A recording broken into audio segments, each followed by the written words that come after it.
बच्चों, हमने आपको पहले मैकेनिक्स के कुछ क्वेश्चंस कराए थे टीजीटी पीजीटी में जो पूछे जाने वाले जिनकी संभावना है या जो पहले पूछे भी जा चुके हैं। कुछ और क्वेश्चन आप लोगों के लिए लेकर के आए, चूँकि अब आपकी परीक्षा बहुत नज़दीक आ गई है तो बहुत ही शालीनता के साथ इन प्रश्नों को करने की प्रैक्टिस कीजिए और उम्मीद है इनमें से 2000 क्वेश्चन आपको निश्चित रूप से मिल जाते हैं। तो चूँकि एक क्वेश्चन 2.5 नंबर का होता, 4 नंबर का होता, तो इसका मतलब ये है कि 4 क्वेश्चन भी अगर आपके आ जाते हैं तो 16 नंबर हो जाते हैं आपके, है ना। तो कुछ क्वेश्चन हमने कराए थे, कुछ क्वेश्चन फिर आपके लिए लेकर के आए हैं। इन क्वेश्चन को करने से बहुत सारी चीज़ें आपकी क्लियर भी हो जाएंगी और इस टाइप का कोई और क्वेश्चन पूछा जा सकता है तो उससे रिलेटेड आप क्वेश्चन आराम से कर भी सकते हैं। देखिए, जैसे पहले क्वेश्चन की ओर अगर हम देखें तो इसमें कहा if the maximum and minimum value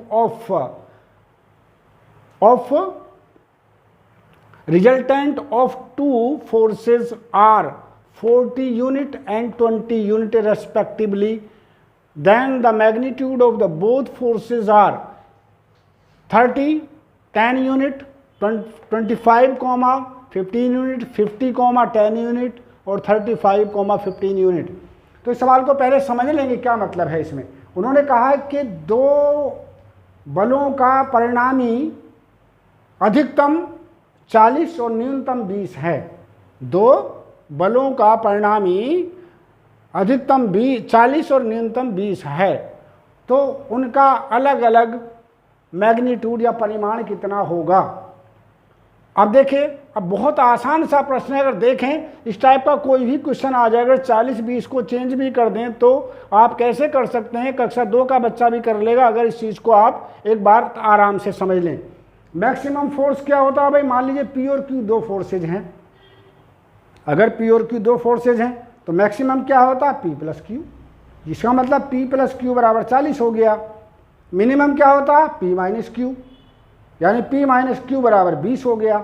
एक बार दोनों को जोड़ दो तो 2p बराबर 60 और p बराबर कितना, 30। ऐसे दोनों को घटा दें तो 2q बराबर कितना आ गया, 20, q बराबर 10। तो यहाँ पर देखें पहला ही 30 और 10 पहला आपका आंसर हो जाता, लेकिन करेंगे कैसे देखिएगा। पहले प्रश्न को आराम से समझ लीजिए। मान लीजिए let p and q are two forces,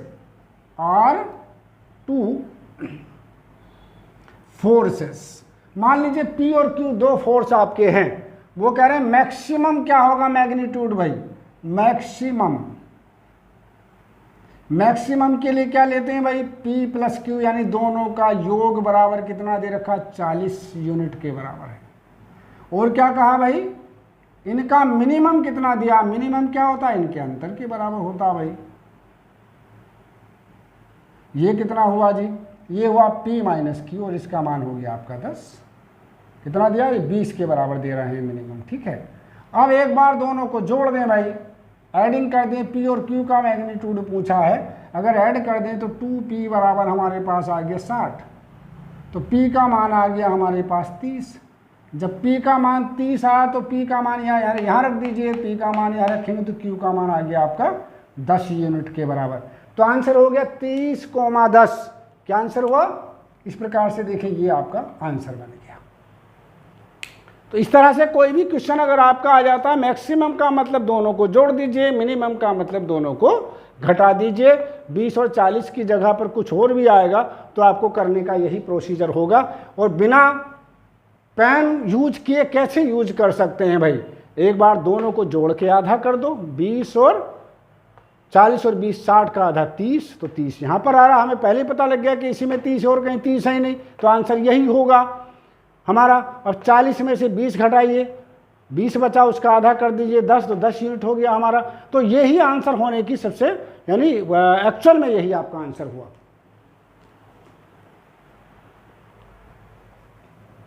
अब अगला प्रश्न देखेंगे। अगले प्रश्न को देखिएगा, इसमें क्या कहा गया है, the resultant of two equal forces. एक शब्द कितना सुंदर आया है इसमें, देखेंगे इक्वल फोर्सेज, यानी P बराबर Q है।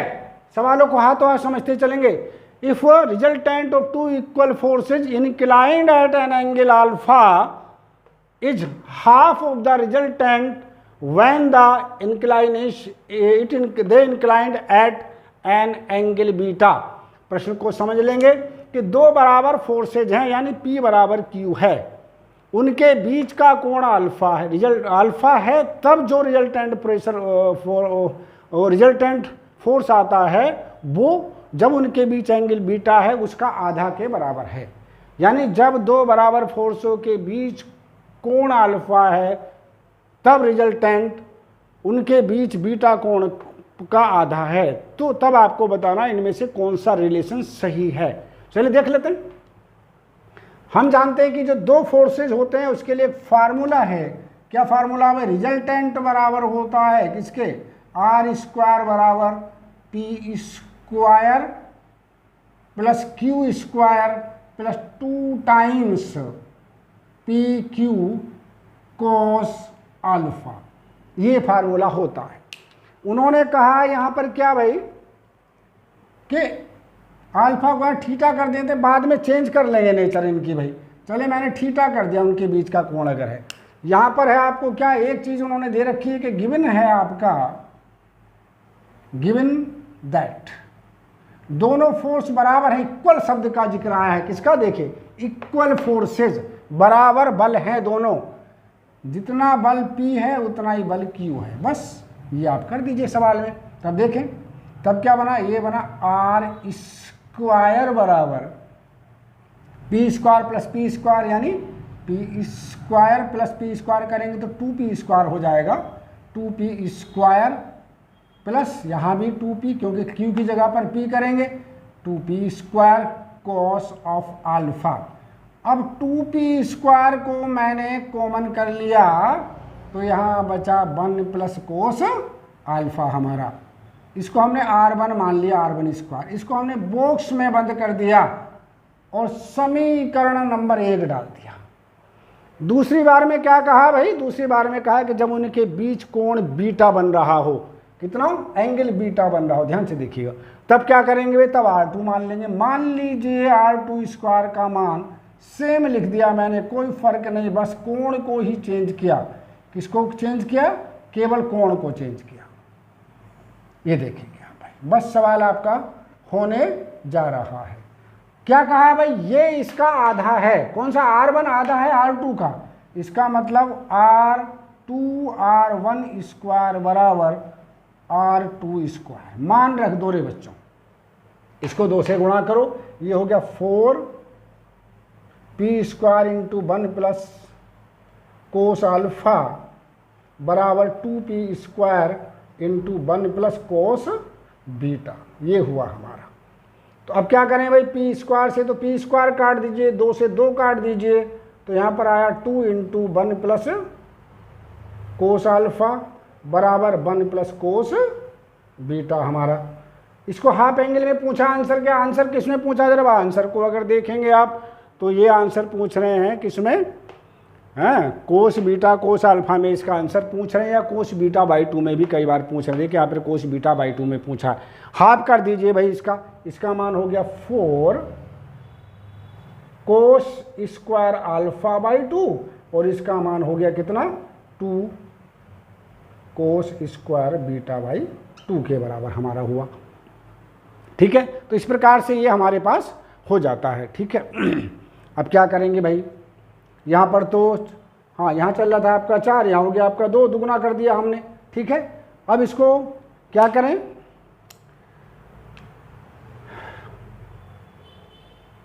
यहाँ पर 4 लेके चलेंगे ना, यहाँ पर 4 आएगा। ठीक है, चूंकि स्क्वायर में है ना, यहाँ पर देखेंगे क्या करेंगे। ठीक है, यहाँ पर 4r बन, तो ये हो जाएगा आपका कितना? 4 दूनी 8, 8 को 2 से काट देंगे तो ये 4 ऐसे ही चलता रहेगा। यहाँ पे आप क्या करेंगे? यहाँ पर आपका 4 ही रहेगा। ठीक है, अब इसको क्या करें भाई? इसको आप 2 से काट दीजिए तो क्या बन गया आपका? कोस बीटा बराबर 2 कोस अल्फा बाई 2, यानी कोस बीटा बाई 2 बराबर हो गया हमारा कितना? कोस बीटा बाई 2 बराबर 2 कोस अल्फा बाई 2। तो कौन सा आंसर बन गया? इस प्रकार से डी आपको ये आंसर प्राप्त हो जाता है आपको। ठीक है, चलिए अब क्वेश्चन नंबर देख लेते हैं हम। कौन सा? अगला,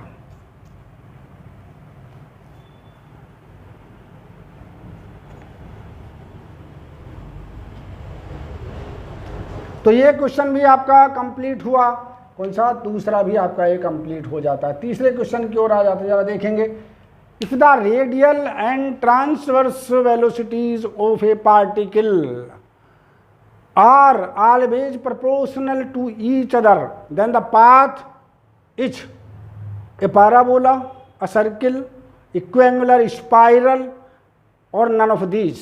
उन्होंने कहा है कि अगर रेडियल और ट्रांसवर्स वेलोसिटी अगर एक दूसरे के समानुपाती हैं, तब उस पार्टिकल का पाथ क्या एक परवलय होगा, एक वृत्त होगा, इक्विएंगुलर स्पाइरल होगा, या इसमें से कोई नहीं होगा।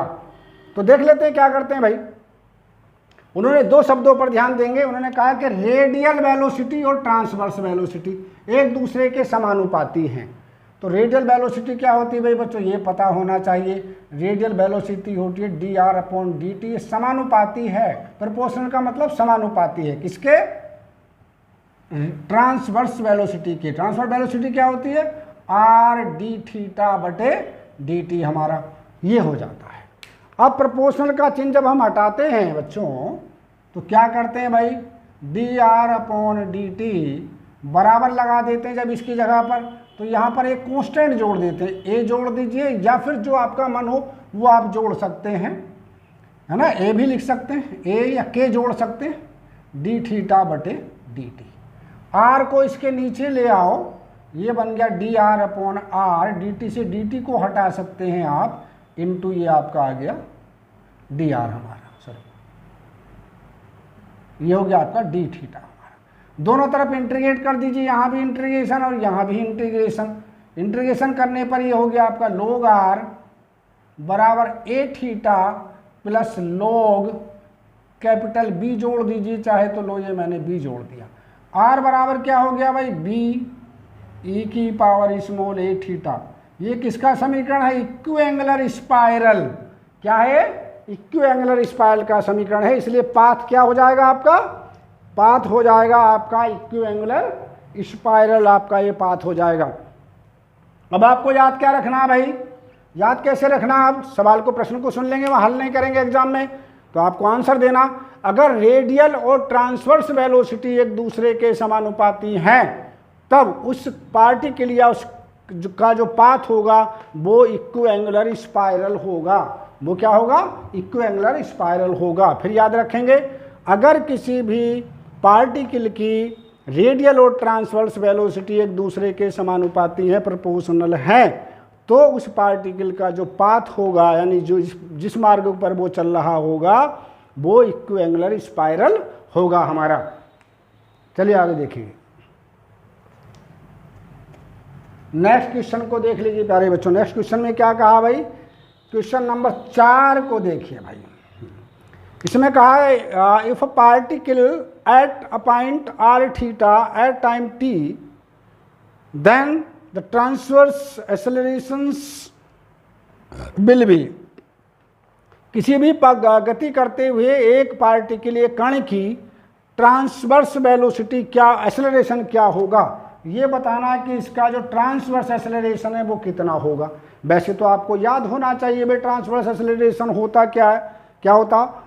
अगर ट्रांसवर्स एक्सेलरेशन का आप ध्यान रखेंगे, निकालने का तरीका अगर सीखे तो वो भी बता सकते हैं। बताने का क्या तरीका भाई? मान लीजिए कोई पार्टिकल इस कर्व पर गति कर रहा है, किसी समय पार्टिकल, ये आपकी इनिशियल लाइन है, मान लीजिए OX, ये इनिशियल पॉइंट है। किसी समय पार्टिकल बिंदु P पर पहुंच जाता है, जहां ये वेलोसिटी u हो जाती है रेडियल, ट्रांसवर्स वेलोसिटी आपकी v हो जाती है।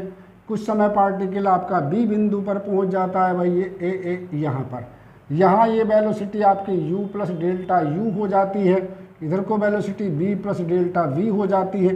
तो ये सब करने की आवश्यकता तो आपको है नहीं। ये एंगल 90 का, ये 90 प्लस थीटा हो जाता है हमारा, और ये एंगल आपका डेल्टा थीटा हो जाता है, ये थीटा हो जाता, और ये 90 प्लस डेल्टा थीटा हो जाता हमारा। ठीक है, ये बिंदु आपका P है और ये बिंदु आपका Q है। ठीक है, तो रेडियल आपको ट्रांसवर्स एक्सेलरेशन चाहिए। ट्रांसवर्स एक्सेलरेशन का मान क्या होता? Limit delta T time to 0। Transverse में क्या लेते हैं हम, साइन लेंगे, तो क्या लेंगे, साइन इस बिंदु पर लेंगे, यानी u plus delta u cos of delta theta. Sine along में हम लेते हैं, अलोंग में लेंगे साइन, परपेंडिकुलर में साइन, अलोंग में कोस, तो ये कोस हो जाएगा, cos delta theta plus b plus delta v, और इसके साथ कितना कोण बनना है, कोस 90 प्लस डेल्टा थीटा। और अपॉन डेल्टा टी को जब हल करेंगे आप तो क्या आता है, बस आपको फार्मूला याद रखना है, क्या आएगा, 1/r d/dt of r square D theta upon, क्योंकि वहाँ से अब आपको निकालने की आवश्यकता नहीं है, बहुत लेंथी क्वेश्चन हो जाता। तो ट्रांसवर्स एक्सेलरेशन क्या होता है, 1/r d/dt r square D theta upon dt, इसका मान हो जाता है। कई बार इसको बच्चों ऐसे भी लिख देते हैं, वो कैसे कि 1/r d/dt of r square theta dash, theta dash का मतलब d/dt हो जाता है आपका। तो कौन सा आंसर हुआ भाई, इस प्रकार से ये बी आपका आंसर प्राप्त हो जाता है, आपका ये वाला आंसर आपका हुआ है। तो radial transverse acceleration 1/r dt क्या d/dt r square D theta upon dt, radial निकालेंगे तो वो भी मैं लिख दे रहा हूँ, रेडियल एक्सेलरेशन पूछा होता तब आप क्या करते भाई, r into d2r upon dt square minus r D theta upon dt का होल स्क्वायर हो जाता हमारा। अगर रेडियल एक्सेलरेशन निकालेंगे तो ये दोनों आपको याद होने चाहिए, ठीक है। तो ये छोटी छोटी बातें हैं जो आपको याद रखनी है, इनका बहुत इम्पोर्टेंस है, पूछी जा सकती है इस पर बेस्ड क्वेश्चन। अगर आपको याद है तो 5 सेकंड में आपका प्रश्न हो गया हल, ठीक है। याद नहीं है तो आप कैलकुलेशन करना होगा, उसमें समय आपका व्यर्थ जाएगा। आगे देखिए, लास्ट क्वेश्चन देख लीजिए इसका, ए particle describe a curve with uniform speed. Uniform speed का मतलब होता है रिजल्टेंट स्पीड, रिजल्टेंट वेलोसिटी उसकी कांस्टेंट है। यूनिफॉर्म का मतलब होता है, यूनिफॉर्म का मतलब होता है क्या, constant. Uniform means constant, speed means resultant velocity. दो शब्दों पर ध्यान देंगे। If acceleration at any point is, if acceleration at any point, अब यहाँ पर एक्सेलरेशन शब्द का प्रयोग किया गया है। एक्सेलरेशन दो प्रकार के होते हैं, एक टेंजेंशियल एक्सेलरेशन और एक, चूंकि एस में रिजल्ट एस में दिया गया है, अगर एस ना होता आर में होता तो हम रेडियल और ट्रांसवर्स की बात करते, एस में दिया गया है तो टेंजेंशियल की बात करेंगे। तो एक्सेलरेशन दो प्रकार के होते हैं, टेंजेंशियल एक्सेलरेशन और नॉर्मल एक्सेलरेशन। लेकिन यहाँ सिर्फ एक्सेलरेशन शब्द यूज किया गया है, इसका मतलब है रिजल्टेंट एक्सेलरेशन। अगर अलग अलग नाम नहीं दिए गए हैं तो रिजल्टेंट की बात कर रहे हैं, रिजल्टेंट एक्सेलरेशन उसका इतना दे रखा है बच्चों, ठीक है। Then the path of the, then the intrinsic equation या पाथ ऑफ द कर्व क्या होगा ये बताना। इंट्रिंसिक इक्वेशन का मतलब भी पाथ ही होता है, ठीक है। तो जो दिया गया पहले वो देखेंगे आप, क्या कहा है उन्होंने, ए particle describe a curve with uniform speed. Uniform speed का मतलब होता है कि ds अपॉन dt बराबर v, यानी कांस्टेंट, कांस्टेंट। ये कांस्टेंट उन्होंने प्यारे बच्चों दे रखा है। अब आप यहाँ ये प्रश्न आपके दिमाग में आ रहा होगा कि यहाँ तो यूनिफॉर्म स्पीड की बात कही है भाई, चलिए, लेकिन आपने तो ds अपॉन dt मात्र लिख दिया, ये तो टेंजेंशियल वेलोसिटी होती है। नॉर्मल वेलोसिटी क्या होती है, नॉर्मल वेलोसिटी हमेशा जीरो होती है। टेंजेंशियल वेलोसिटी कितनी होती है, ds अपॉन dt होता है। नॉर्मल कितना होता है, और नॉर्मल वेलोसिटी क्या होती है, जीरो होती। नॉर्मल वेलोसिटी जीरो होती है, नॉर्मल एक्सेलरेशन जीरो नहीं होता, ध्यान रखेंगे।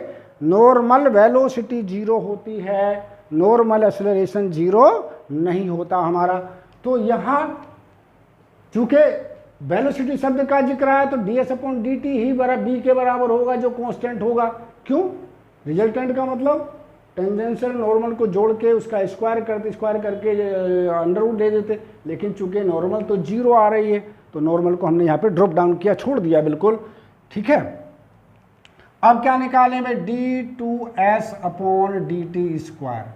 जब इसका डिफ्रेंशिएशन करेंगे कांस्टेंट का तो वो जीरो हुआ हमारा। अब आएंगे हम इस बात पर, उन्होंने कहा कि एक्सेलरेशन मीन्स रिजल्टेंट एक्सेलरेशन। चलिए अब रिजल्टेंट एक्सेलरेशन की बात कर लेते हैं। वो क्या होता है, बी स्क्वायर अपॉन रो का whole square plus d2s upon dt square का भी होल स्क्वायर, इसका अंडर रूट हो जाता है बच्चों। और ये किसके बराबर दे रखा है, ये दे रखा है उन्होंने किसके बराबर, ये देखिए ये दिया है आपका a इसके बराबर भाई, बी स्क्वायर सी क्या दिया है, v square c upon s square plus c square, d2s upon dt square का मान क्या है यहाँ पे 0 के बराबर है हमारा, किसके बराबर है 0 के। फिर तो क्या बचा भाई, यही तो बचा हमारे पास, सिर्फ क्या बचा, बी स्क्वायर अपॉन रो बराबर B square c upon s square plus c square, इससे इसको काट दें। 1 अपॉन रो का मान लिख दो भाई, 1 अपॉन रो का मान कितना हुआ, रो का मान होता है d s upon d psi, rho की वैल्यू क्या होती है रे बच्चों, रो बराबर होता, लिख दे रहा हूँ मैं, D s upon d Sai होता हमारा। लेकिन यहाँ 1 अपॉन है तो उल्टा कर देंगे, ये हो गया आपका d psi upon d s बराबर हो गया c upon s square plus c square. D psi किसके बराबर हुआ रे बच्चों, c upon s square plus c square into d s. Integration कर दो दोनों तरफ, इसका हो गया साई बराबर tan इनवर्स एस अपॉन सी, एस अपॉन सी प्लस एक कांस्टेंट जोड़ देंगे ए। अब यहाँ देखिए उनमें कहा कि जब साई बराबर 0 है तो एस बराबर भी 0 है। अब साई का मान 0 कर दें तो एस का मान भी 0, तो ए बराबर भी 0 आ गया। क्या, when psi equal to 0 comma S equal to 0 then constant integration का मान भी 0 आ गया हमारा। तो जब कांस्टेंट इंटीग्रेशन का मान 0 है तो इसे हटा दिया, तो tan को हम इधर ले आए, तो क्या है भाई, तब एस अपॉन सी बराबर हो गया हमारे पास कितना, tan साई बन गया, tan को उधर ले गए भाई। एस बराबर क्या हो गया भाई, सी को इधर गुणा कर दो, ये हो गया आपका tan साई, आपका कितना हुआ एस बराबर tan साई आपका हो जाता है। तो कौन सा आंसर हुआ भाई, एस बराबर सी tan साई, ये इसका इंट्रिंसिक इक्वेशन हुआ भाई। इस तरह से आपको सारे क्वेश्चंस करने हैं, है ना। इस प्रकार से ये हमने आपकी यूनिट मैकेनिक्स की पूरी की, और अब हम आपको अर्थमेटिक के क्वेश्चन कराना प्रारंभ करेंगे नेक्स्ट उसमें, और जो आपके लाप्लास से रिलेटेड है वो भी कुछ 1-2 वीडियो आपको दिखाएंगे। Thank you.